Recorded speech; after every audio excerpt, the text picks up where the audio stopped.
This is a More Complete Beast podcast where we discover and distill strategies to drive the needle forward on your life.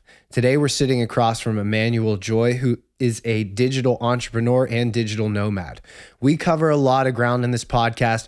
We talk about finding your niche, discovering an area that might actually need a problem solved that doesn't exist in your area, as well as covering all things cultural all around the world. As always, if you learned something in this podcast, do me a favor, leave a 5-star review, follow this podcast, and we're publishing this one on YouTube. So if you want to see the video version, go on YouTube, search A More Complete Beast, and make sure you like the video and subscribe there. Now let's get into it. How long are you in town for? You said you have to go up to New York, right? On Saturday. So on Saturday, I leave in New York for 2 months and then back to South America. Okay. Yeah. In New York, you're looking for, you said a VC? No. So they already invested. So we're part of an accelerator. Okay. So basically what that means is, are you familiar with Y Combinator? Explain that. What's that? Y Combinator, you said? So it's basically like a global accelerator is like they grab an early stage company. So lots of companies apply and they're like, okay, this team looks good, this idea looks good, their product is already kind of out there, it's okay. Now we're gonna invest in this company, so it's a large amount. So Y Combinator, it's like $500K. If you get selected, you get $500K. For us, it was $250. But basically, they give you that amount of cash, and they say, at a certain valuation, right? And they say, hey, okay, you're gonna have all the like their investors, right? They are gonna be we're gonna help you for 2 months. So basically, any marketing help you need, any okay, we want to redesign your business proposal, if it needs help, you're gonna pitch to us every week to because they want their money back. Right. Yeah. Right. So it's like they're an investor. Exactly, they want to return. Exactly. Yeah. So it's like a 2-month program where every day you're in classes, listening to people are actively coming and being like, okay, how do I help you guys? What do you guys need now? Okay, do you need this connection? Do you need that one? So that's it really takes a company to the next level, because now you're being backed by actual, big VCs. That's awesome. So it's basically like entrepreneur school. Yes, exactly. That's exactly what it is. If you look at all these companies, Airbnb, Google, Dropbox, whatever, they all their first stage was an accelerator. So it goes like an accelerator. You get a certain amount of capital at several million in valuation, we're valued at several million, and then using that one, the money, but also the that wealth of concentrated knowledge and networking and all this sort of thing. Then over the next year, we want to see product market fit. We want to see tons of users in the app, engagement, and then you want to take it to seed. So seed is the check sizes get bigger. So okay. In a year, I'll go back and be like, okay, our app, the Relampago app, has 100,000 users. We're doing 4 million a month in volume. Mm-hmm. We want to expand to not just Colombia. We want to expand to Argentina. We want to expand to Brazil. We have this other part of our platform. That we have these other ideas. Now, we want a $5 million check. So then the bigger, the same VCs that you talk to in Accelerator, they'll be like, okay, here's my connection over here. You'll be in constant conversation with these guys, right? How are you guys doing? Okay, let's see if we can give you the 4 or 5 million. How's your company doing now? So that's seed, right? I'm just walking through the stages. Yeah. So Y Combinator is the first step. That's when you come in. You have some proof of concept. Yeah. Oh yeah, exactly. But you need the connections. You need some liquid to get it to the next level. And it's like a class. They're teaching the people involved in it. Yep. So would you and your partners go? Or everyone's required to go. It's a Monday through Friday, 10 hours a day, basically. You're just, whether it's you're working, this is your full-time job. There's no, they don't let you have a secondary job, right? So this is all you're going to do, and you're going to have all the resources to go do it. So they're saying, hey, we're taking a bet. So for our accelerator, I actually can't say the name because we have the NDA till the end of this year. Yeah. But basically, out of hundreds of companies, they picked 8. So 8 companies, each one is a team of 2 or 3 people. And so that's 20, 25 people in total, just team, the founders, 20, 25 founders, and all these the people, the investors, their marketing organizations. For instance, yesterday, we got on a call with a guy who's, he ran the marketing organization for Coca-Cola, Pepsi, all these big agencies. And he was like, okay, we want to design a story for you guys. So we're going to help you convey a story in less than 45 seconds to anyone. And then, basically we're going to sit down with him like every week to try to redefine, refine that story. But this is what they do, right? The Accelerator is to accelerate you, right? Right. So, yeah. Makes sense. And if it shows promising growth, that's when you start to get some individual venture capitalists, or is it still part of that accelerator? So what really like an accelerator or VC firm is just like, you got a bunch of rich guys, right? Like, so you got, some guy who's worth 30 million and the guy's worth 100 million or whatever. And they just say, hey, like, I have so much money, I don't know what to do with it, right? Right. So here, I'm going to make a firm, and you guys go find some companies that you think are really promising, and then deal with, like, make them pitch a couple times, make them present, and, if it's good enough, accept them to my VC fund, and then they'll get a certain amount of money. Like, that's what a VC firm is, right? So it's just like depending on the firm, like there's varying levels, but for instance, Y Combinator is founded by the ChatGPT guy, Sam Altman, right? And so he's boatload of money, and he's like, okay, we need to find, we're going to find the next unicorn, right? So we're going to invest in, 400 companies. That's a Y Combinator strategy, right? 400 companies like every year or something like that, or every quarter, I think. And then one of them is going to be wildly successful, and we're get all our money back, right? It doesn't matter if 90% fail. If we just get 10% that are successful, we get it all back, right? So that's the strategy with them. Same thing with our accelerator. So they're taking asymmetric bets. What they're doing is, for them, that's a small amount of money. Yes. Mm-hmm. And they're willing to spread that risk over a large amount of companies, because when a home run is hit, they make it back 100. Exactly. Like for instance, right now we have several million in valuation. So let's say, so I won't divulge the exact number because we can't, but it's between 3 and 5. So let's say it's 5, right? If this is on the pre-seed stage, that's us, like right before the product is actually in the market, maybe it is in the market, but it has some initial traction. That's kind of our where we are now. Let's say in a year from now we have a certain couple million in volume every month, that sort of thing.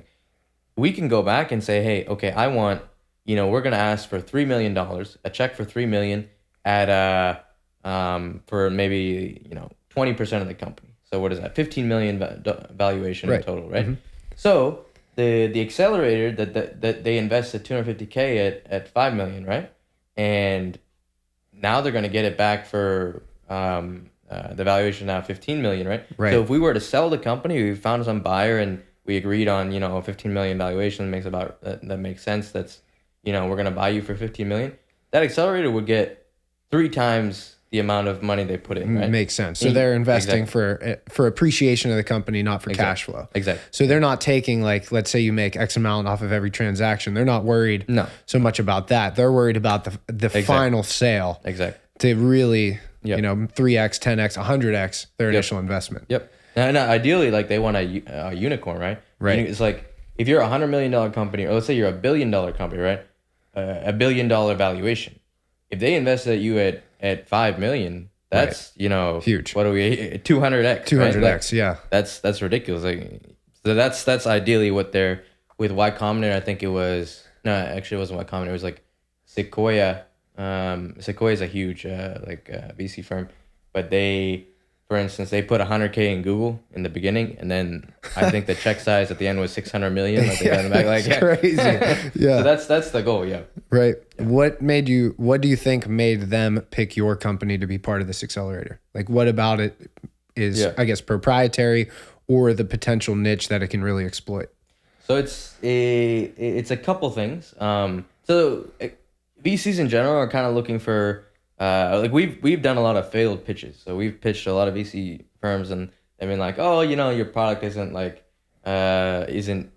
developed yet, or I think the competition can kill this product pretty easily. But basically, you learn from all those experiences, and you do it 10, 15 times, you fail 10, 15 times, and eventually you get everyone asks this question, what's our answer, right? Everyone asks about the competition question. Why is Relampago different from the other one? We need to have a concise, concrete answer that takes 2 minutes, and then boom, every single question that someone could ask, we need to know exactly what to say, right? And it's just that refinement process, and eventually we got to the place where we could, coming from at the stage we're at now, the early stage, we have a product, two, a market, like an obvious market to target, and also like a sense of what our value add is, like what our unique value add is over any other competitor, and we can easily and concisely deliver that message, right? So that, once you get to there, like you're gonna find, in my opinion, you're gonna find someone, if you can fit all those three categories, you're gonna find someone who will take a bet on you. In that concise manner, talking to somebody that maybe doesn't understand it as well. I was reading over the Yahoo Finance article you sent that you guys are in, and I understand you work with Strike in some capacity. So first off, I have to ask, what does Strike do? And second off, if you had to explain to me what your company does, what would that be? Yeah. Our company name is Relampago, right? Relampago means lightning in Spanish. Okay. And so there's a couple different, we have several offerings, right? So the Yahoo Finance article wasn't in particular about the Relampago app. It was about it was about a separate offering, but basically I want to split this out. So what we do in general is we offer instant payments to basically companies, like B2B companies in the US. So we have an API platform that offers, like, if you wanted to make instant payments for something to Mexico, right? Like maybe you had a contractor that you hired and you wanted to pay that guy, right? What you'll notice is, like, the first thing they'll try to do is like, oh, okay, let me go on, TransferWise, or maybe, Remitly or Ria or something like that. And you'll try to make a payment, and then a number of things will happen, right? A lot of their services, they'll say, they'll market themselves as like, oh, the person gets their money in 10 minutes, or they, something, or maybe it's the same business day or something like that, right? At a low cost. But a lot of times what happens is they don't actually fulfill that promise, or they'll do something like, for instance, the other day we had to pay our lawyers in Colombia. We went to TransferWise. TransferWise says the money will be delivered in seconds to their bank account. So then we go on TransferWise and we try to pay our lawyer or a firm who have a Bank of Colombia. Bank of Colombia is the biggest bank in Colombia. And we try to make that payment, and then the payment comes back rejected and says, hey, they need to have a particular flag, like an option set in a particular account within Bank of Colombia to actually receive the payment. And we're like, come on. And they only do it to one bank, so just Bank of Colombia, not any other banks. So like there's these services, the current existing services to send money to Latin America are like, yeah, we'll deliver on our promise if like if you have a bunch of criteria and plus a bunch of qualifications, that sort of thing, right? So basically we wanted to create a seamless payments experience for anyone, and we handle all the LATAM side. So it doesn't matter what bank you send to, doesn't matter what sort of user they are or whatever, like they're just gonna get the money instantly. So with Strike, what we do is Strike does a lot of different things. Like they're involved in they have like a global like send money, like instant payments layer. They also have they do things with like Bitcoin and that sort of thing. For us, like all we do is provide any Strike user with the ability to send money to Mexico instantly. So that's like using our API product. And then they're just one of our clients. We have several other clients, but that's what we do in general. We just basically in Mexico or Argentina right now, we can send money instantly to basically for any business. So you skip the middleman. Skip the middleman, and also we are directly integrated with the domestic payment rails in all these countries. So in the individual countries themselves, there's like a process to actually work with Mexico. Like the banking system is called SPAY, and that's like instant. So if you were to send money from your Bank of Mexico to Azteca Bank, like the money would arrive instantly domestically.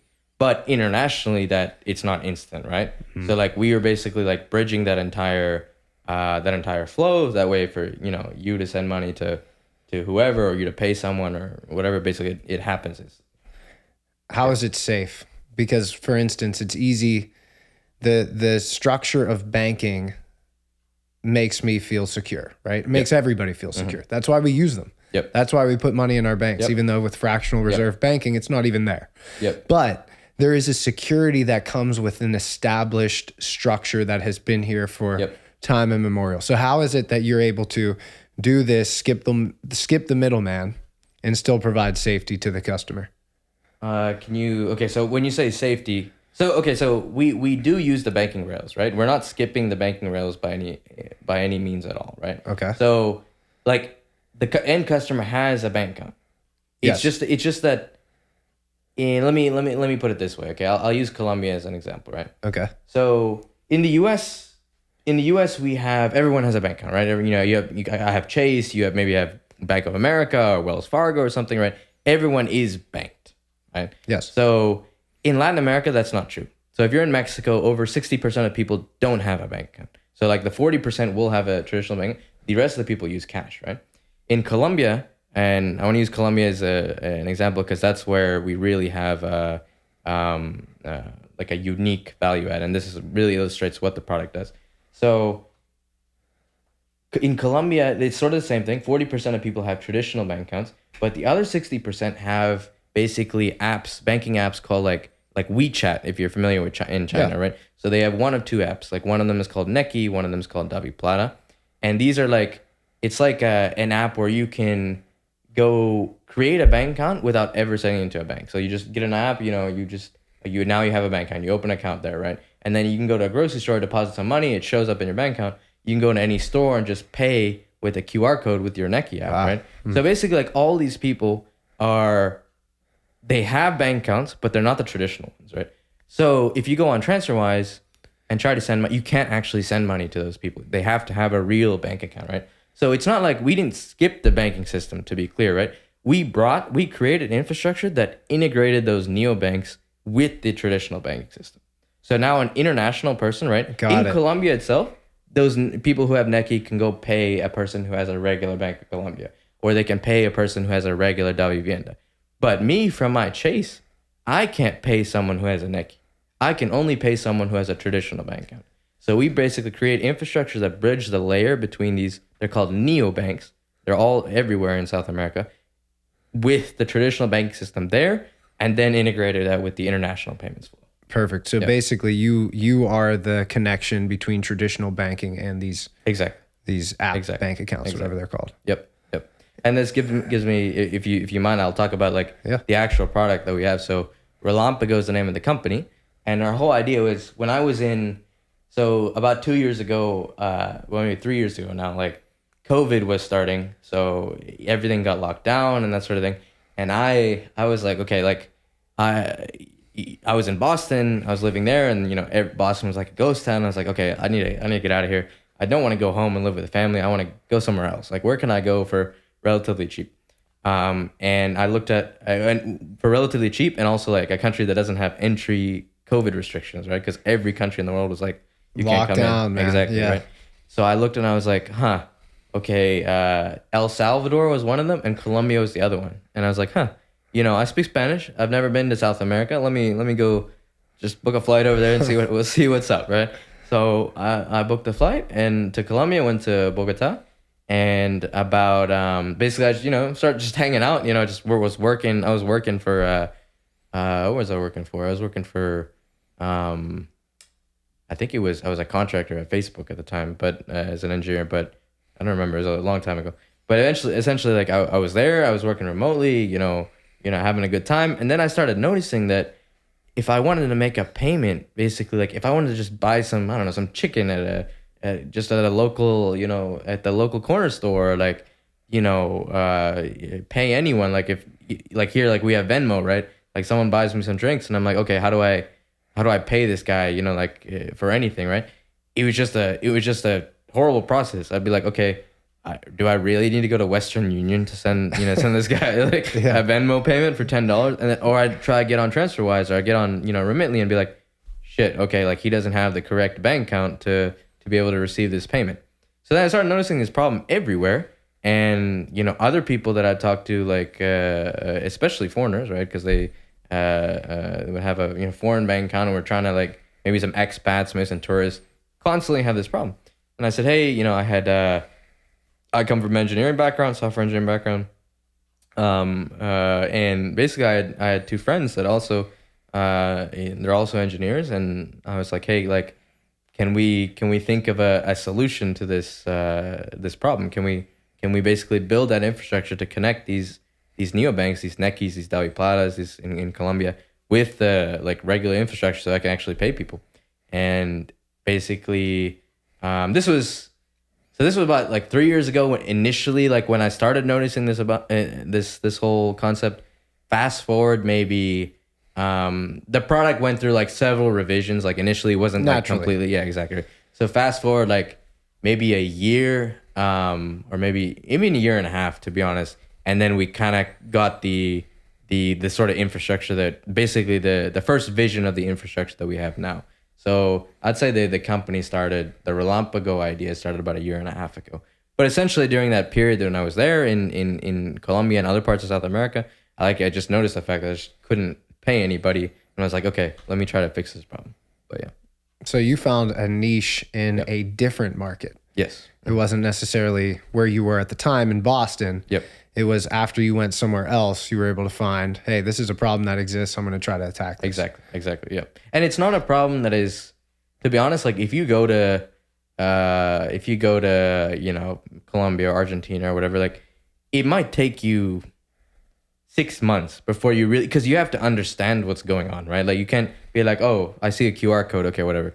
Like that's not like a Nequi QR code. I don't even know what that means. Like it takes a while of just talking to people, just goofing off, like, and just having just normal conversations with people for a while before you really understand, okay, like this person, okay, why do they, have a Nequi account, but they can't have a traditional bank account? Okay, why do they prefer having, this neobank when they could just walk into the bank and, open a bank account? Or maybe, what's the reason? Where's their distrust of the banking system? Or is there a deeper issue at play? Like there's a lot of like cultural and socioeconomic issues that people face that you kind of have to kind of build a picture in your head.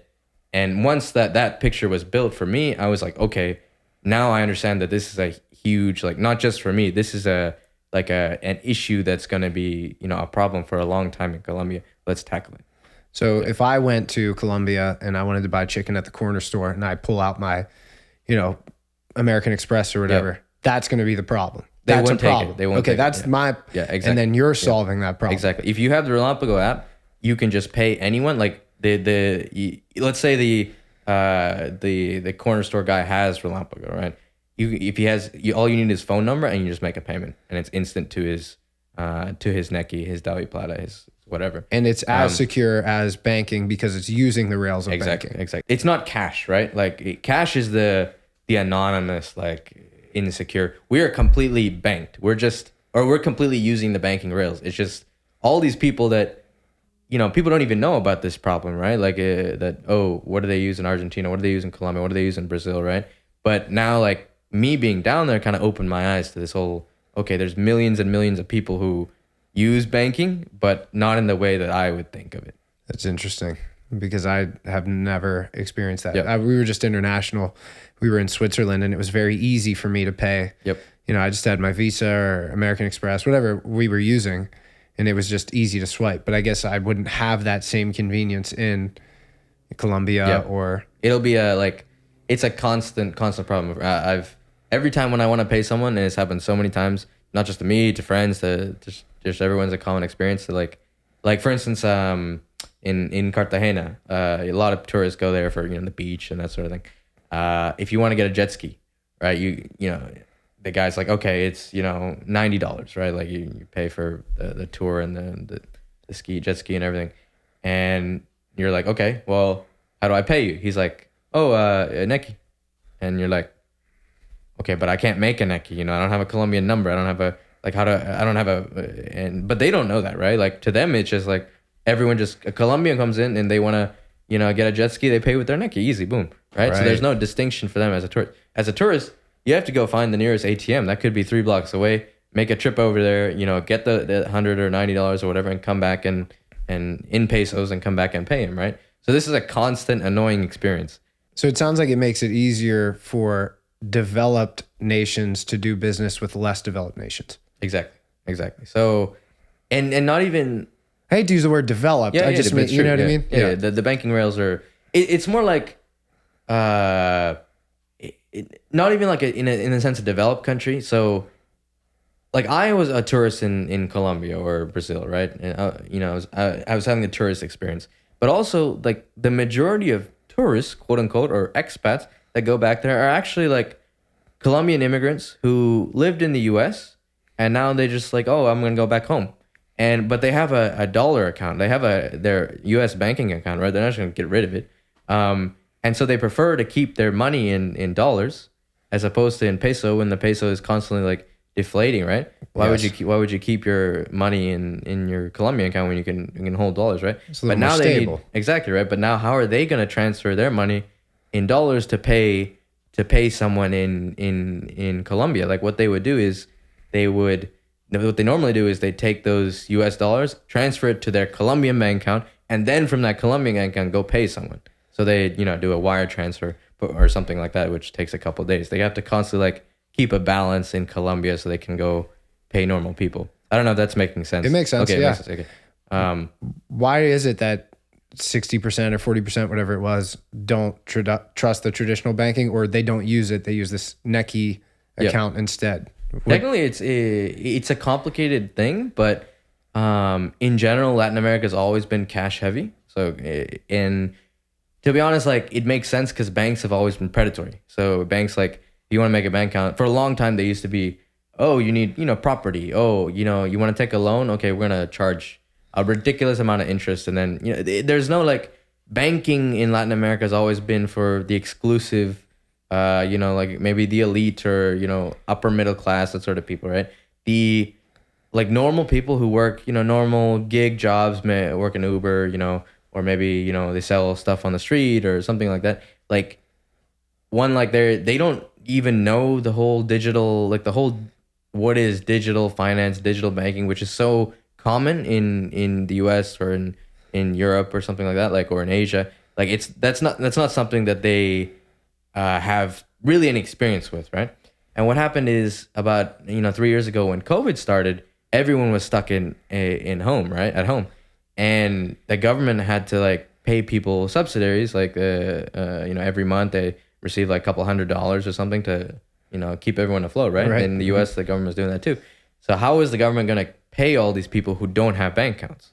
So in come neobanks. So basically for this reason, Nequi's popped up, the Davi Plata pop up, new bank in Brazil, like, and it was like, okay, like how do we, we're gonna bridge that gap. Like these neobanks constantly say, like in their publicity, oh, we're not associated with Bank of Colombia.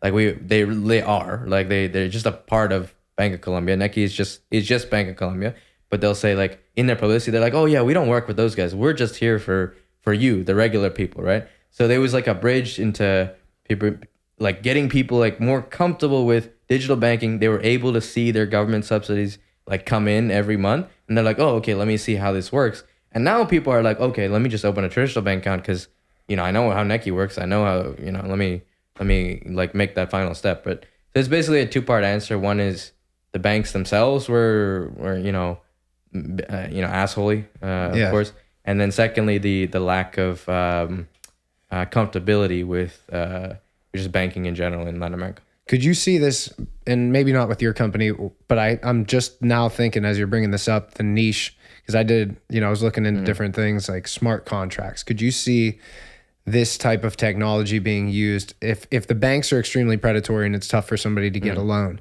Could somebody use something like you've developed for peer-to-peer loans with smart contracts? Yep. Because that seems like, just when you're bringing that up, that's immediately what I went to. Like, we can create this secure smart contract peer-to-peer where I make a loan to you. Let's say the bank is requiring that you have a $500,000 house and another house in the Hamptons. Yeah. Whereas I could just be like, okay, I just want to know that you have a job and I can charge you 5%. Yeah. It seems like there's a niche there too. I think so. That's interesting, but I feel like that would work in the US, right? Okay. In Latin America, people don't have as much, like it's poorer, right? So there's rich people, but there's not as many like people with so much disposable income to be able to give you a $500K loan, right? Like for instance, in Colombia, just to put it in perspective, I think the average salary is like $700 a month, right? That's the average person. Whew. It's much cheaper to live, right? If you Right. take an Uber, it's like $3, right? And that's like a 20-minute Uber. But that's compared to an American, like $700 a month is like what, a quarter of minimum wage? Like it's not even right. Exactly, right? Exactly. So when you talk about that level, like you're not gonna find, maybe the president of Colombia makes like $90K. Which here is, a lot of people make $90K. Like, Yeah, it's not like right. so You're in middle class. exactly, right? So, but there you can live really well with $90K. But that being said, like there's gonna be less opportunity for that smart contract thing that you were saying, right? Probably would work in here, right? Right. I wonder then if you are able to, and I'm just shooting the shit now. If you're able to transfer funds, or let's say, I guess transfer funds or pay somebody, if you have a US bank account to a Necky account, maybe you could also develop, not saying you, but somebody could potentially develop something where, internationally there can be a smart contract and something between people. You know what I mean? So you can skip that step. Use the traditional banking rails, but have it so it can be more peer-to-peer and less through the traditional structures. No, that could be a great idea, to be honest, because I'm gonna take it to Y Combinator, and I need $500,000 to start pursuing it. No. I mean, this is like making me think, because those people that the 60% of Colombia that uses Necky, right? They getting loans is a really hard thing. Even like a small loan, like a $1,500 loan, or something like, which is like nothing for us, right? They just work an extra month as a minimum wage, or 2 months as minimum wage employee at Walmart, right? But that the bank is not going to give you a loan, because they're like, okay, but you're like a gig worker, right? Your gig could, it starts raining and then you can't sell anything in the street, whether you're selling like empanadas or something like that's like a lot of people, right? Yes. So it's hard for them to get loans, and a peer-to-peer, especially if it comes from the outside, could work very well. Dude, that makes sense to me, because I'm thinking like, you almost can turn yourself into a venture capitalist. You can be like just an upper middle class American, make $150 a year, and you're a venture capitalist down in Colombia. It makes, that's actually phenomenal. Like that's actually not a bad idea, bro. If you develop that, I want to be the first VC that's making loans to Colombia. No, but this is what I mean. This is exactly what I mean. Like when you go, instead of like living around here, like in the US, right? We don't really have a lot of problems. Like we might have some problems, like I don't know, maybe like you lost your Netflix password. Dude. I don't like typing problems. on the screen. Like that's not really a problem, right? First world problems. First world problems, right? But when you go and go to different places, you can see every place has like a unique situation, right? The same problems that are in Colombia are not going to be the ones in Brazil. The ones that are in Brazil are not going to be in Saudi Arabia or India or whatever, right? So it's more like if you have a set, like you just put I just told you about neobanks, and you're like, oh, now I'm thinking about peer-to-peer loans and stuff, right? That sort of thing is like what people don't do, right? That's the fewest people are gonna go out there and put themselves in a new culture, a new language, and try to figure things out, and then the payout is big, right? Because like you're doing something that, how many Americans are gonna actually go and do something like Very that? few. Right? But yeah, exactly. So. Wow, that makes a lot of sense. And just to bring it down to even maybe more of a local level, for instance, the gym that I opened, there was no gym in the neighborhood. It closed. So it wasn't, obviously going international, there's going to be huge opportunity there. But even just somebody could look at their small town or the next town over. Like what don't they have here? Maybe they don't have a great plumber. Maybe they don't have a great gym. Maybe they don't have a great laundromat. Dumb stuff like that. Maybe they don't have good affordable housing. So now all of a sudden you start developing housing. So I do think that's a good salient point to draw from this is, if there's no opportunity in your neighborhood because it's saturated, sometimes just moving the next neighborhood might be a good opportunity there. But obviously international, that's going to provide all types of opportunity. No, I mean you're totally right. And you're talking about the neighborhoods, but in the like US, like you're in this one, this cul-de-sac, you want to go over to, like, this is Jeanette, right? You want to go over to I don't know, like Greensburg, or go over to some other township, right? Maybe those problems are different. Right. No, that's true. So was this your first swing at entrepreneurship? First swing going the whole way, if that makes sense. Like I've had like, I've always been a language guy, which is why, I could go to South America, speak Spanish, that sort of thing. But, speak a bunch of other languages, and I always wanted to like, way back in the day, I like, created a language product to like use like chatbots to kind of like help you learn, as opposed to like learning grammar and stuff, like little lessons on Duolingo. You just like talk to a chatbot and just keep asking. But AI wasn't as good back in the day as it is now. So it was more like maybe it was a boring chatbot. Chatbots were more boring back in the day. But yeah, that was like a one idea that I had in college, and I didn't like, we pitched it to a couple schools, but we didn't like, it kind of dropped it afterward. It was like working at a regular company, and it's like, okay, there's gonna be a lot of work. So was that just phased out because of technology, or you're just like, the payoff isn't gonna be here? Multiple things. Also, like, just out of college, probably wasn't in the right, what's the word, like, state of mind to be thinking about what is entrepreneurship, what it requires. I was like, working at a regular job, having fun with my friends, just doing this little thing on the side. It wasn't really like, oh, I'm gonna take this to seed and Series A or whatever, right? Which is really the mentality you want to have, and VCs want you to have if you're gonna, like, there's sacrifice involved, right? So at like 22, probably, I was just not in that state of mind. So you think it was just a maturity thing? Yeah. As you got older, you're like, I can do this. Like, Exactly. I'm going to put the effort in to make this happen. Yep. Got it. You were in. So let's take it back further, since we're starting to talk about this. You're born and raised right around here. Yeah. So exactly. what? You went to Greensburg. I went to Greensburg, Salem for up till middle school. Okay. And then I went to Kiski Prep for high school. Okay. So Salzburg, Greensburg, all this kind of general area. Yeah, it's all kind of around here. And then you went to Rice after that. Yes. Okay. In Houston. What's crazy too, and like, you and all your sisters went to like crazy good schools, man. Yeah, no, like all of them, bro. Yeah. Your sisters come up to the gym and I talk to them. I'm like, everybody in this family is smart. It's just a fact. Yeah. Why do you think that is? Like, your whole family, because there's a lot of people that grow up in this area. Yeah. And I mean, there's a lot of people that have success here too, but a lot of people that don't at all. So why do you think it's that you and all of your sisters are doing so well? Basically, so my family came over here from India. I came here when I was maybe 4 or 5. You're first generation. Yeah. Okay. So like I learned English when I came here. Mm-hmm. You can't tell now, but yeah. So wow, that's awesome. Cool. But basically, so my parents, I'm rewinding a lot, so to give you some context here. Let's hear it. So my parents were Christian missionaries in India. So they grew up in India. They actually went to medical school. So they're both doctors. But afterward, my dad had a religious experience that changed he changed his whole life. Right? So he didn't pursue medicine at all after that. So they basically, both him and my mom went, we're from the South.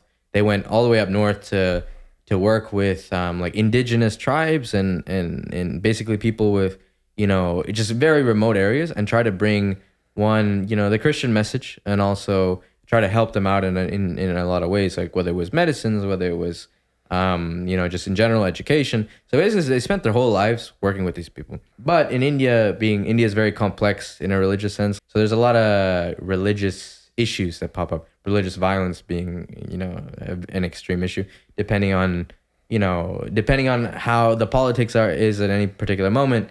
Like my dad being a pastor, being a Christian in certain areas, it pretty much became unsafe for him to continue doing that. My parents basically made a decision at one point that, I was, I think 4, and then my little sister was like 1 or 2.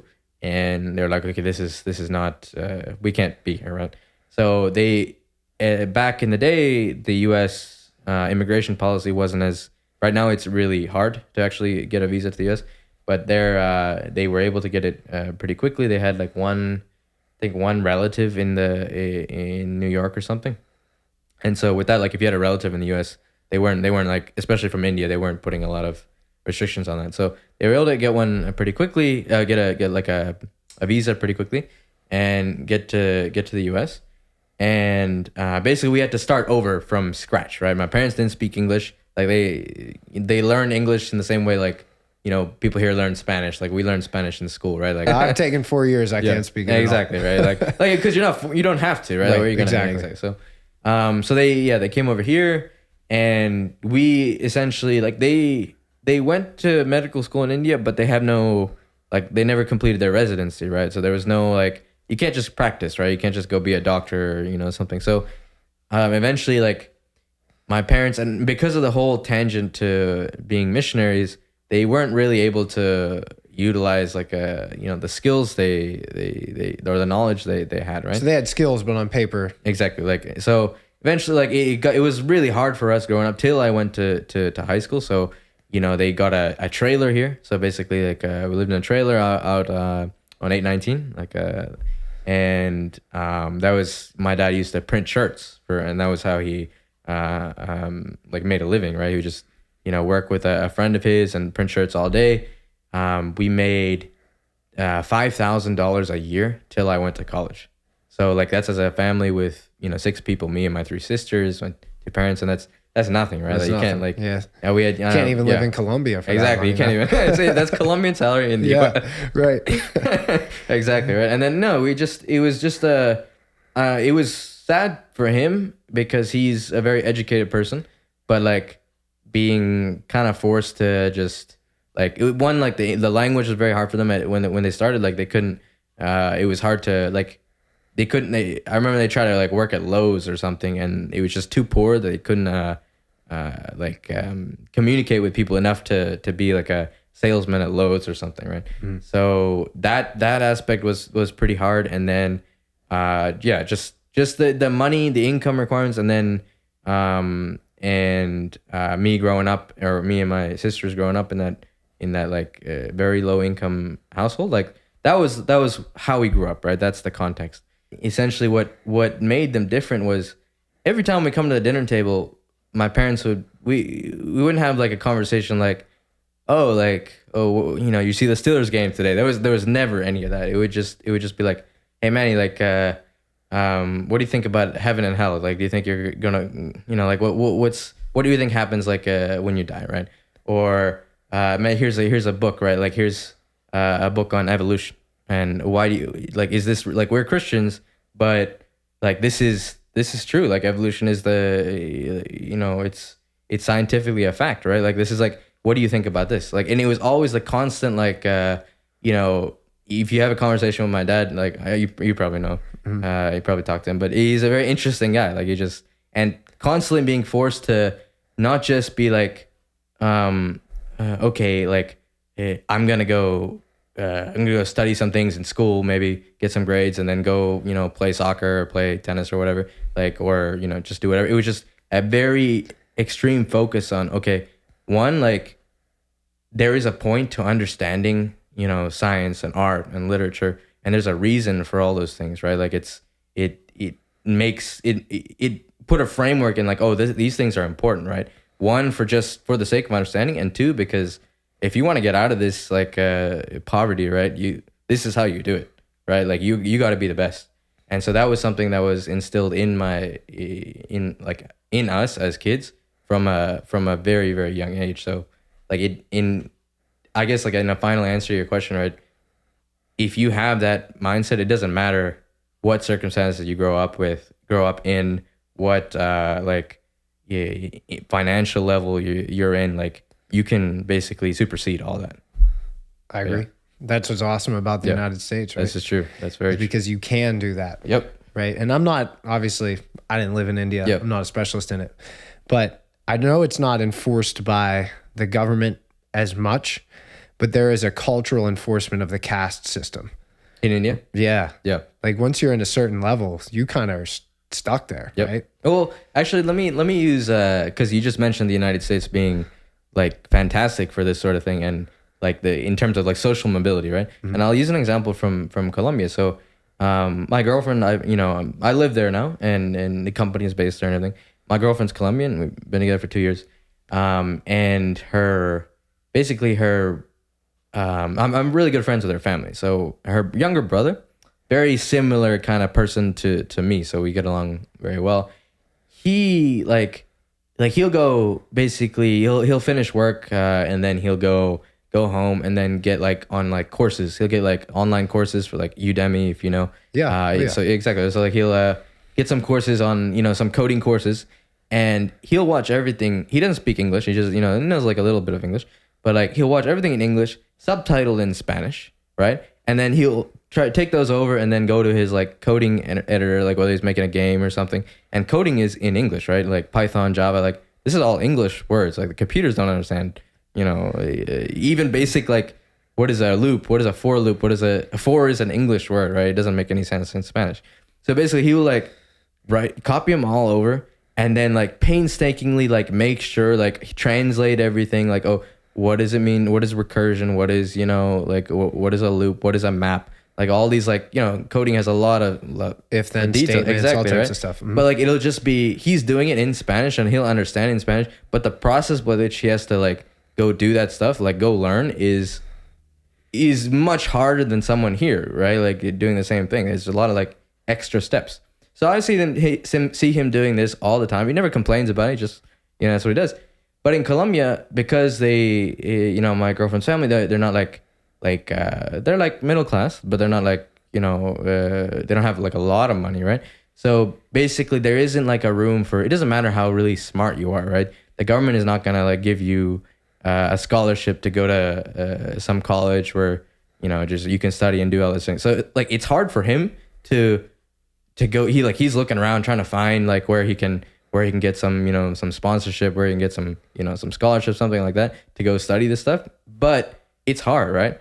And now I'm imagining like this kid comes to the US where everything is like, you can go to college, and be a shitty like lacrosse player and get a full ride, right? Yeah. Like, and he's going to have no competition whatsoever. So that's once you see in other places, like how much like daily life is kind of a struggle, or like the things that you take an education for granted, right? Then you're like, oh shit, like I see why the US is, is the land of opportunity in a sense. You know what I mean? No, that makes sense. That's what I've always said if you want to develop discipline, you do things that require discipline. Yeah. If you want to develop a work ethic, you have to do things that require work ethic. Yep. Sounds like that's exactly what that kid's doing. It's probably extremely tedious to have to translate everything into from Spanish, which you want to say, hey, I want to create an if-then statement with a loop at the end. Then you have to actually do it in English. Yep. But like you said, he's facilitating a skill set that we don't really need anymore. Yep. You know what I mean? Like, honestly, if you want to just skate by here in the States with mediocre work, you probably do it, dude. Exactly. You're never going to be affluent, but you might be all right. You know what I mean? But you skate through. That's why it's attractive, right? Like people shouldn't have to work so hard to just get, to just live, right? Yeah. But he's, like you said, he's very disciplined, but it's almost as if the society has forced him to be disciplined, right? If you want out, you have to be that way. Otherwise you're not getting out, right? So once people do leave, like you'll see what happens all the time. Like, an immigrant from India or from Latin America or wherever, like comes to the US, makes it really big. And then their kids are like, just not at the same level because they don't need to be anymore. Right. Right. And they're like, his grandkids are not even close to, and it's a normal thing. And they're just like normal, every other American. Yeah. Yeah. No, that makes perfect sense. That's a guy that I follow. His name's Bedros Keuilian. He's from Eastern Europe somewhere. Okay. Yeah. He calls it the immigrant edge, and that's exactly what it is. It's the fact that like it is hard just to get by. Yep. In these former Soviet bloc countries, like it's hard just to have a heated house, have electric, clean water, and maybe, if you're lucky, a car. Yeah. Right? That's hard to do. Here, it's like you can get a job tomorrow like that, have a car and a place to rent with heat. And honestly, you probably don't even have to pay your rent. Being in rentals, I'm here to tell you. No, like you don't even have to pay your rent. Now it's hard for me to throw you out. You could be working at McDonald's and everybody at McDonald's has a car. They go home in a car. They may not have like the iPhone 14, but they're gonna have the iPhone 10. Like right. Like they might have an Xbox in their house. Like that's just wild, dude. I was down in Brazil. This was a couple years ago, but I remember this specifically. It was a great trip. I mean, Ipanema Beach, we stayed right on there. Beautiful, dude. It was awesome. I remember I think Ipanema in like Rio de Janeiro. Rio de Janeiro, gotcha. yeah. I was only in Sao Paulo in Brazil. Okay. Hey, make the trip to Rio, man. It was awesome. But I remember we were driving back to the airport to drive home. And I look out of the window. We had a driver, which we could afford, mind you, which wasn't that expensive down there. But I remember looking out the right side of the window, and it was just a village of corrugated tin houses underneath a bridge. Mm-hmm. That's poverty. Yep. That's wild. The favelas, the communes, it's wild, dude. That's like here, you know, so, and obviously I want everybody to be affluent and live a life of their dreams. Yeah. Great. I mean, I get that. But here it's like, you're poor, you got an iPhone 6 and color TV. There, it's like totally different. So if you manage to get out of that destitution, you are one hard son of a bitch. You have to be. Yeah. You got skills, you have discipline, you're willing to work yourself to the bone. We don't need to do that here. Yep. And it reminds me of a quote: societies are born stoic, but die Epicurean. What that means is societies are grown, empires are built based off of duty and responsibility.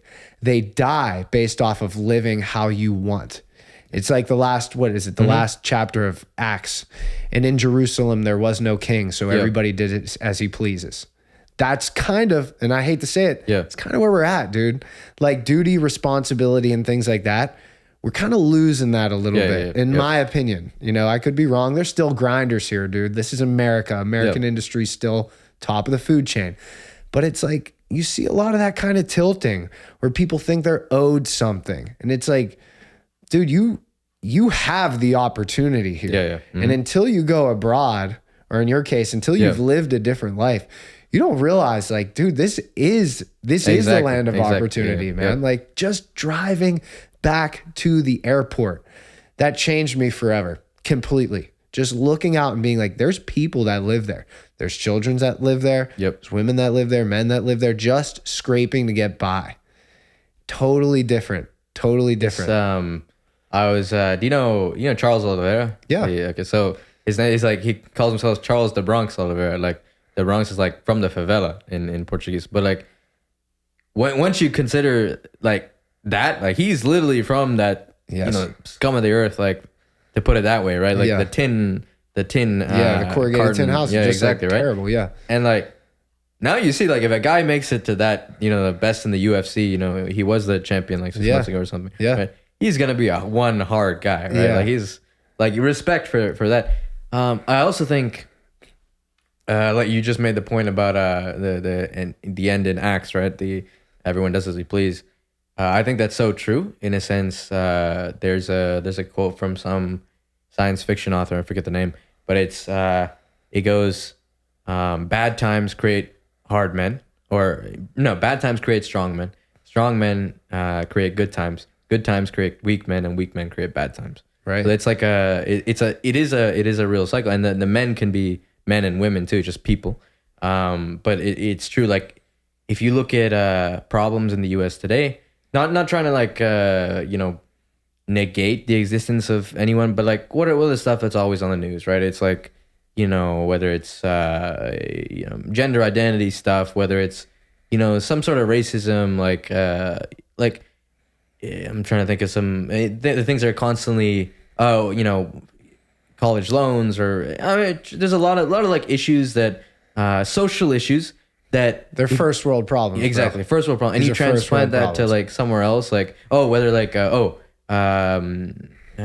know, whether sometimes like extreme sorts of feminism or extreme sorts of like the manosphere type stuff, right? I see like a lot of this stuff online, and you know, a lot of Fox News, or I don't know, like these guys are always talking about it, but it doesn't even make sense in you talking in the context of Brazil, right? They're like, why are you talking about like, you know, whether the bathroom should be male or female or whatever? Like we're trying to like figure out, there's an inequality here that, you know, has to be dealt with first before anyone's going to even talk about those sorts of problems, right? So yeah, just to your point, like we start hyper focusing on issues that, you know, that they might be issues to some people, but they're not as on the same scale as, you know, the realistic, or not the realistic, like the real, I'm gonna use that word, concrete issues that, you know, pertain to day-to-day life in some other place. I agree. I think that a society is born stoic and it dies Epicurean.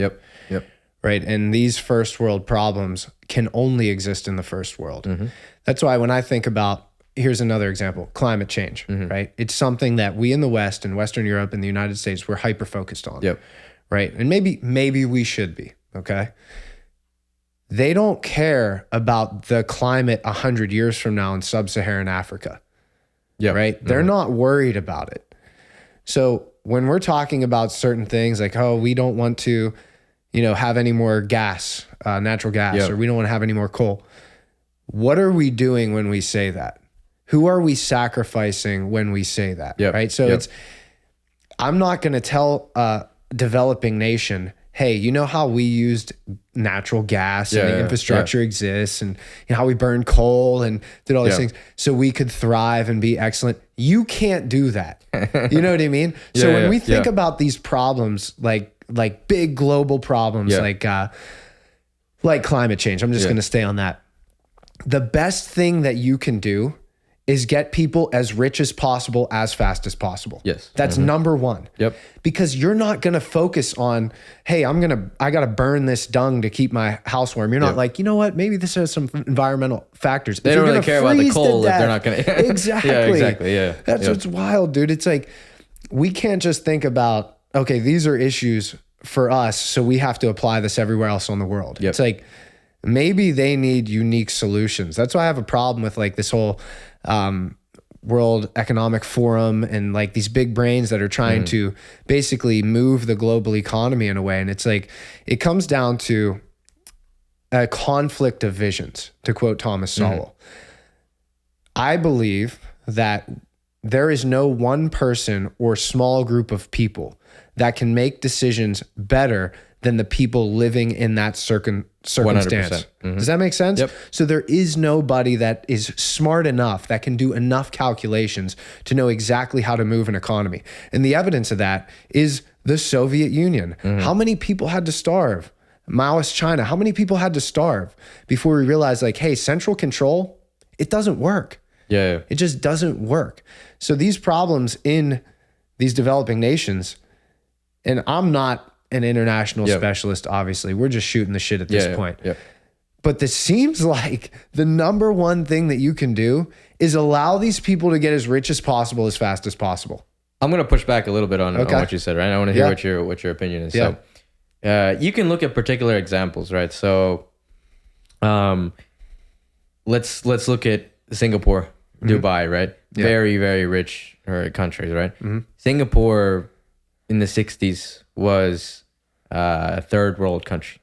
And then they had one particular leader who came into power, and he basically became a dictator because he was like, okay, like I'm going to do what's best for this country. I know how to do it. And once I get to power, like once I like get to power and then, complete what I set about doing, like this country is going to look different, right? And Singapore now is not first world. It's like 0th world. It's right? like the top of the mountain. Exactly, right? Like some people make analogies. They say, oh, like if you go from Singapore, like the US, the difference in the US and Singapore, even though the US is so developed, but the US looks like a third world country compared to like how Singapore is so laid out, right? But I think, well, and the reason I bring it up is I think naturally, the developing world will just get better, right? But they need to be left alone. That's the thing, right?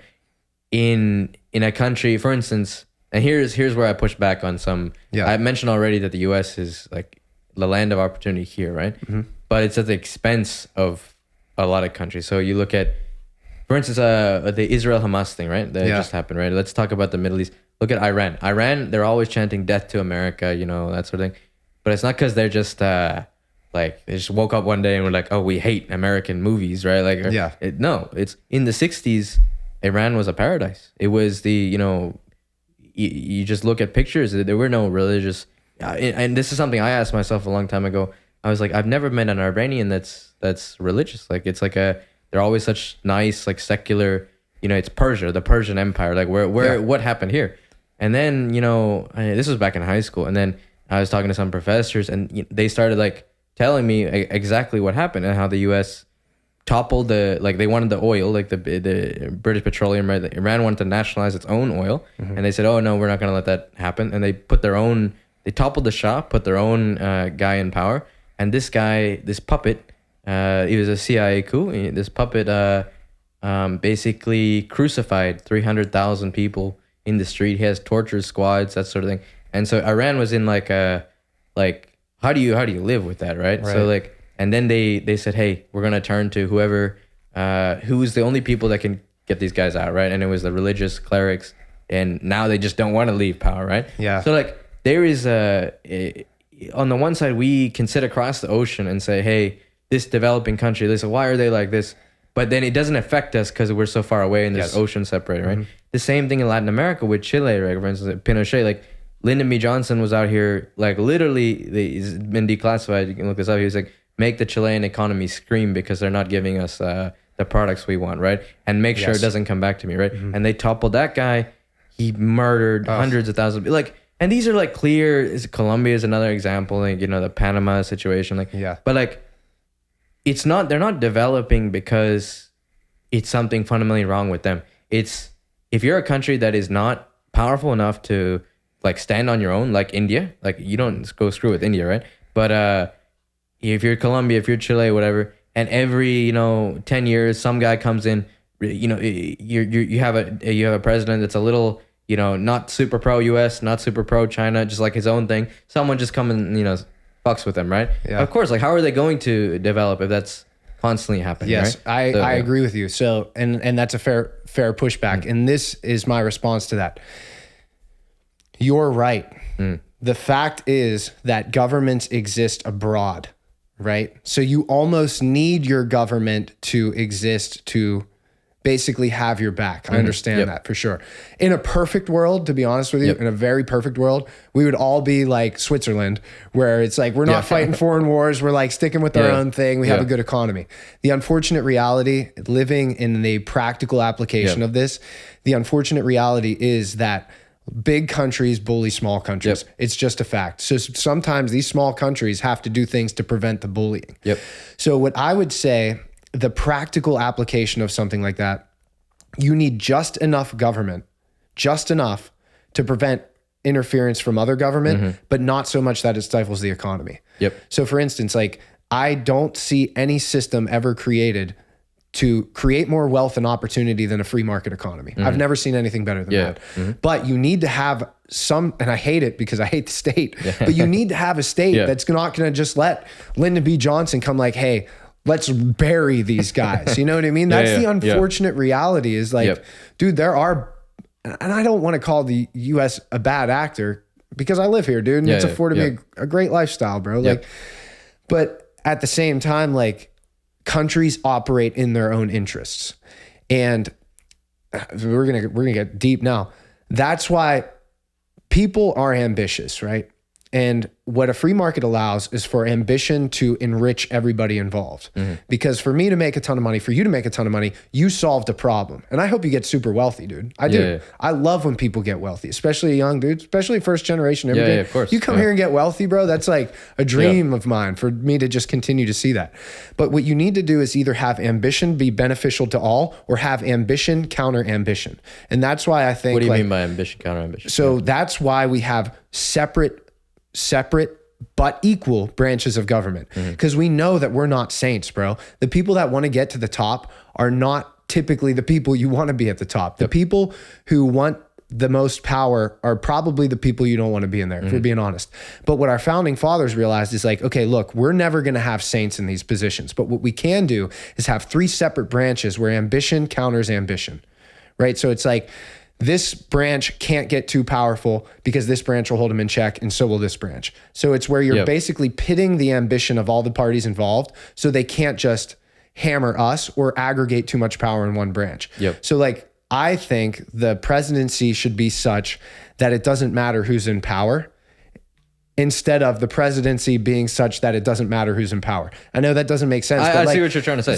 So it's such a powerful position now. And dude, that's why I think we're all at each other's throats. Like worse than I've ever seen. It's crazy because it's like the federal government is so strong that it actually does impact when somebody votes. And it's wild how it's like that. So like if you vote for Biden and I vote for Trump, it actually does have an impact on our life. Not a huge one. More like zoning and school boards and stuff have a massive impact. That's why it's wild that people don't participate as much. But it does have a significant impact on your life on who actually wins the presidency. So I think that creates a divide. I think it creates a structural divide in the country where where it's like people are at each other's throats because the federal government is so strong that it really matters if you're a Democrat or Republican. Yep.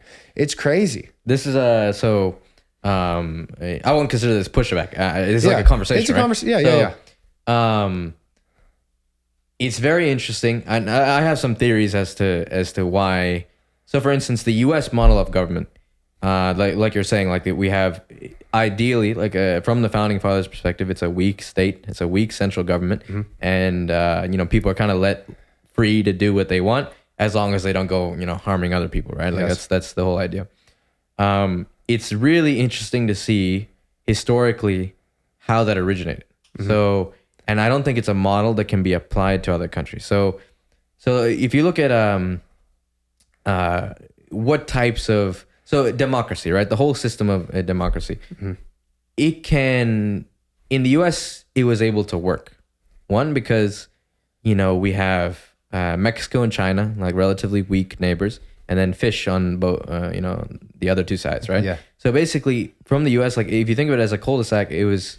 This cul-de-sac, like people were able to live there and then kind of go like what do they call, like manifest destiny, like some settlers move, they find some house somewhere in the wilderness, they live there, little house on the prairie, they have their gun, occasionally some Native Americans like come around and they might cause some trouble, or maybe some wild animals or something. Like that was the whole settler ethos, right? Yes. And the ideal for them was, hey, we don't want the central government interfering in our life because our life is good. There's plenty of resources around. Like we there's some gold in the rivers. Like we want to take that, right?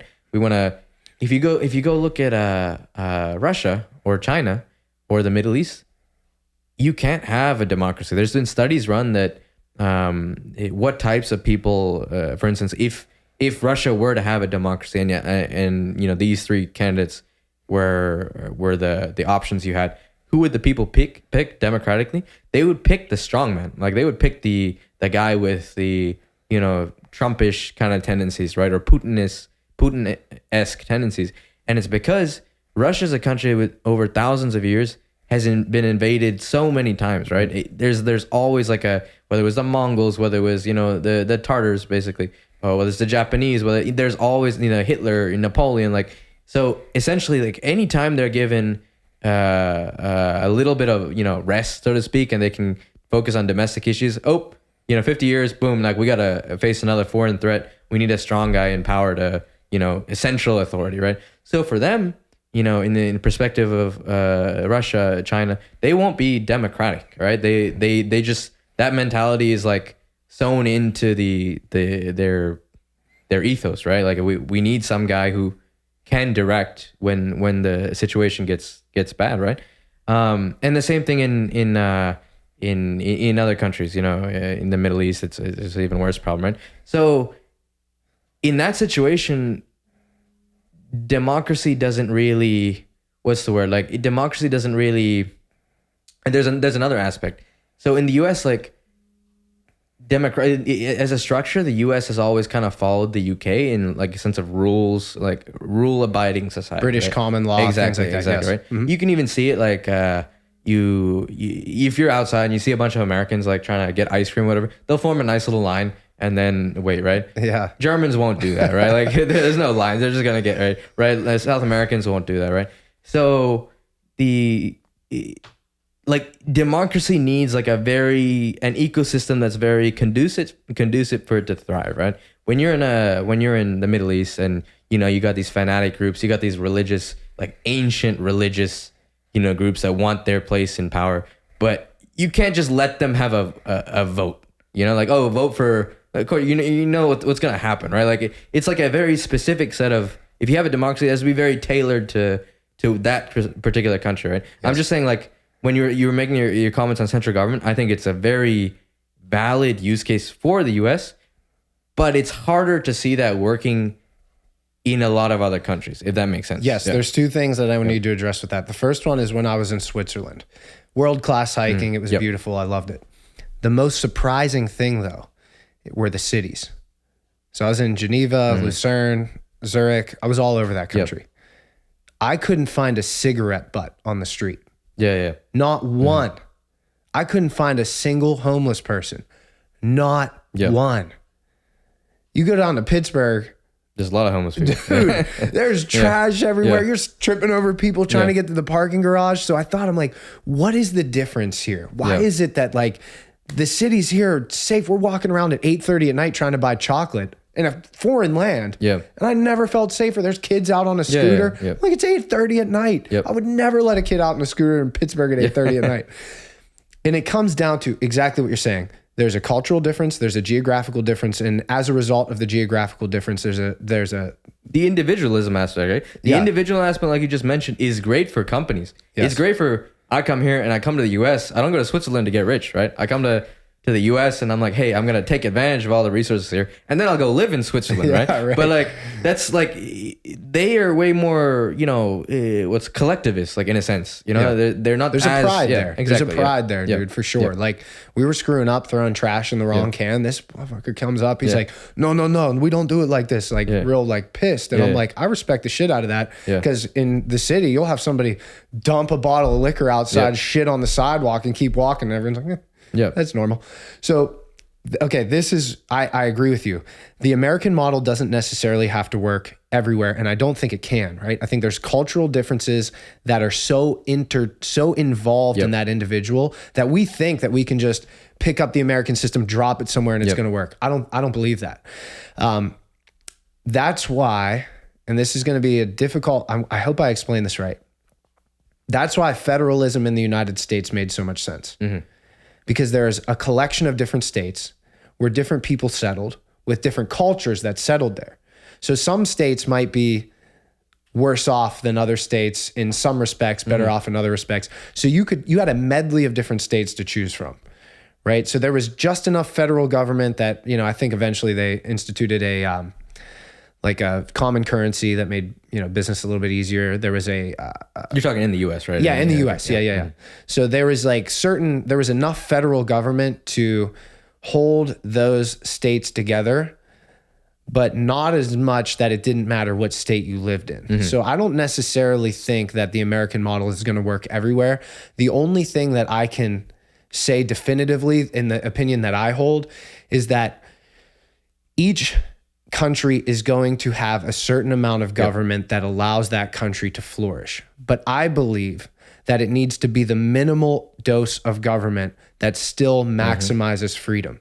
Because I do believe human freedom and economic freedom is the number one way to create opportunity, to create products, to bring people out of $8,000 a year to, what's the average American make? Like 50 grand? Like it's like a Even compared to Europe, that's like double. It's like a 6x growth, dude. So I agree with you. The American model doesn't necessarily work everywhere. We tried it in Afghanistan, dude. That thing collapsed in a heartbeat. As soon as we left, it was like, done. No more American model. So it's not necessarily going to work. I just hope that, and this might be a pipe dream, I just hope that there's enough individuals in these countries to say, I want to use the minimal amount of government to preserve what I think is right, but maximize the opportunity here for us to actually get out of this situation. I have a buddy that's in the military. He's like, dude, I was in Afghanistan 3 different times. They're 300 years in the past.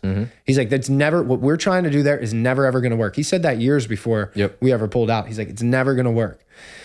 I just would like to see, like when you look at China, right? There is nothing better for China than when they started to introduce more free market opportunities there. Now it's not free market, bro. Like, make no mistake, you don't own anything there, but they use free market systems to allow people to get wealthy. Now the state can take your shit in a heartbeat. And I wish that weren't the case. And I feel bad for those billion people over there. But at the same time, they even recognize, like, wait a second, we need to allow some free market principles in order for these people to actually get out of destitution. Like, my goal with free market economics, yes, I want to make a shit pile of money, dude. You do too, bro. That's why we do. We're ambitious guys. We're young guys. But more than just that, I really do believe that is the number one way to take people out of poverty. That's my personal opinion. That's just based off of what I've read. To summarize what you're saying, like, and it makes sense. It's for any country. The model can be applied to any country. The specifics are what, are what's different, right? But basically, any country will thrive if there's a path to success for any citizen in that country, right? If there's no if any person in that country can come up with an idea and go, create their own business, that's giving back to the country. If that's something and get rich, right? Obviously. Yes. If there's some hindrance there, that's where you see the problem. And then this is completely obvious in Colombia, in Brazil is actually a lot better, but Argentina, all these countries like India, that is very hard, right? There is no social mobility, right? The average person wants to be mobile. They want to have, maybe not everyone is gonna start a business and get rich, but at least like have, enough money to send your kids to a good school, to live normally, right? And that's something that these countries don't afford the average person, because there's so much corruption up top, right? So I'll use Colombia as an example. Colombia has a president. This is the case with a lot of countries, right? Most of the countries in the world. Colombia has a president right now. He's a bit on the left, right? And it makes sense in Colombia because there's so many, like, socialism has a use case when there's so many poor people, right? Yes. Like you can't just be like, oh, capitalist, why are you guys so poor? You were born in the favela, okay, screw you, like work your way up. No, they need some sort of help, right? In the past, I think it's the past 30 years, 3 Colombian presidents have been assassinated for trying to push more social reform. And the reality is, it's not because the people aren't assassinated, people love it. The people that actually rule the country, there's several families. There's like 5 or 6 families that actually rule Colombia, and this is the same with Peru, Ecuador. There's like, several basically oligarchs, right? And you do something that screws with the money. Like one oligarch family will own all the media channels. Another oligarch will own all the produce. So like you see a supermarket, there's like 3 or 4 brands of supermarkets, all owned by the same family. You try to make your own supermarket chain. You try to make your own media channel, like do your own news. Get a bullet in the head, right? So that's the law behind the law, right? It's very hard for a government. It's the deep state. Exactly, right? It is exactly what it is, right? In the U.S., it's less obvious, but it's there, right? Mm-hmm. It's very hard for, like, Colombia will have a parliament. It has its Senate and its Congress and the bodies of government. But that's not really who controls things, right? Like, that's just a front to be like, okay, we're democratic. But if you do something that you actually want to change something, bad things are going to happen with you, right? So that series of it has to change. Like all these countries, whether it's most countries in Latin America, the Middle East is another example, right? They're rich, but who controls all the oil, right? It's the family at the top, the Saud family in Saudi Arabia, right? Yes. It's not the regular people they might sprinkle a little dust, gold dust every once in a while, right? But all that oil is just in one family, right? That's so much wealth. How are you gonna? It's not like, oh, we don't have the governing body, we need votes. It's not that, right? You have to. Those people will not give up power easily, yes. Right? And if they will, it'll be a violent overthrow of power, which maybe should happen. But that's the blocker to a lot of developing countries to actually develop. If that makes sense. No, it makes perfect sense, because when the state is powerful, it can be co-opted and used in a way for the person who co-opted it. Exactly. You know what I mean? Yeah. That's why it's, again, I just think there needs to be enough state to safeguard certain inalienable rights, mm-hmm. and to safeguard against foreign invaders or foreign countries, or someday a country that can definitely take advantage of you. Yep. But not so much that it stifles that economic mobility, because like you said, the Saudi government is basically run by the wealthiest people. Kind of in our country too, man. Oh yeah, for sure. Yeah, I mean, not as blatant, you know what I mean? Yeah. Like, you can get these outsiders in, and there's a ton of economic mobility here, but I think you're right. There's like, it's what some people call the deep state, or the shadow government, or the oligarchy, whatever you want to call it, where it's like big money that co-opt the government, that basically put policies in place that allow them to stay on top. Bro, I mean, like, think about how much money like these big pharma puts into politics, mm-hmm. every year. There's 2 countries that allow pharmaceutical companies to market directly to the consumer. We're one of them. Yeah. Bro, they're so powerful. Powerful as hell. Speaking of drugs and this sort of pharma, like, look at the FDA.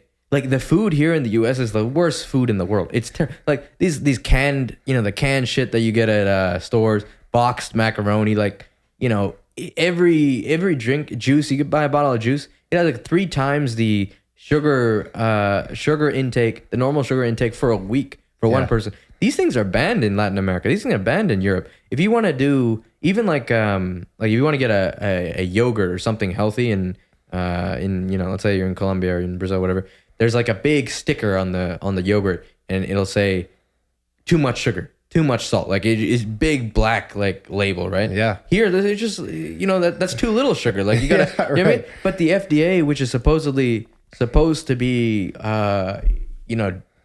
doing good for the consumer, right, is not doing anything. It's just clearly an instance of corruption, right? Yes. Switzerland doesn't let in any of these any like probably like I'd say 50% or more of these food products that we consume here on a regular basis. Definitely. Banned. Dude, and it was weird being in Switzerland. Like nobody was like jacked. Yeah. But nobody was fat except for the Americans. Yeah.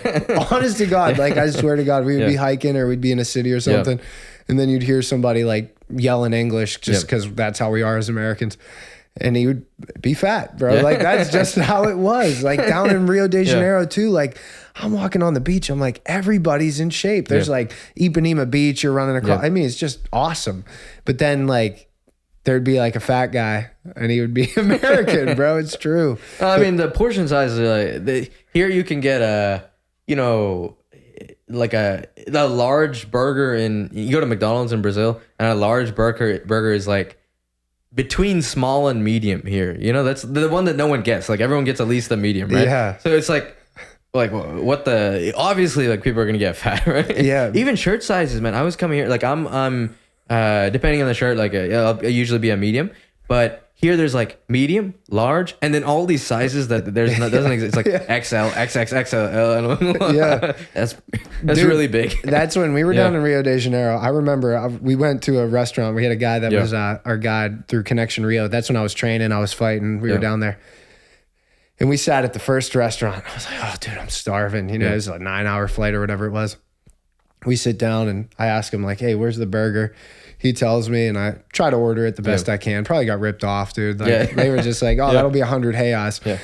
They bring the burger and I'm like, "Where's the rest of it?" Yeah. It was just the burger. I'm like, I'm expecting a fountain drink, French fries, everything else, dude. It is totally different. That was another big culture shock when I go international. Yeah.